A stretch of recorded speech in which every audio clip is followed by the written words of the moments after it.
அம்மா தேவி, உங்க அம்மா கால் பண்றாங்க. ஹலோ சம்மந்தி அம்மா, சொல்லுங்க, எப்படி இருக்கீங்க? நல்லா இருக்கேன். நீங்க எப்படி இருக்கீங்க? நான் நல்லா இருக்கேன்.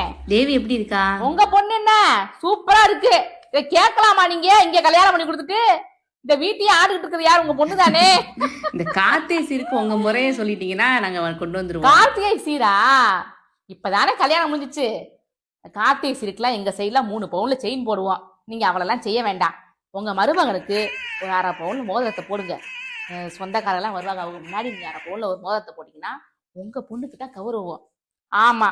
அடுத்து வழக்கம் போல நீங்க எப்போ போல காய்கறி வாங்கிட்டு வந்துருங்க. உங்க பொண்ணுக்கு பட்டு சேலை, உங்க மருமகனுக்கு பட்டு வேட்டி பட்டு சட்டை எடுத்துருங்க.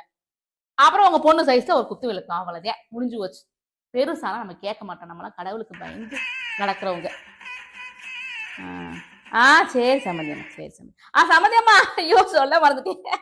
என் மேல இருக்க பாசத்துல சர்ப்ரைஸா எனக்கு பட்டு சேலையும் உங்க அண்ணனுக்கு பட்டு வேஷ்டி பட்டு சட்டையும் எடுத்து வந்துடாதீங்க. ஆமா, செலவுலாம் அதிகமா எடுக்க கூடாது.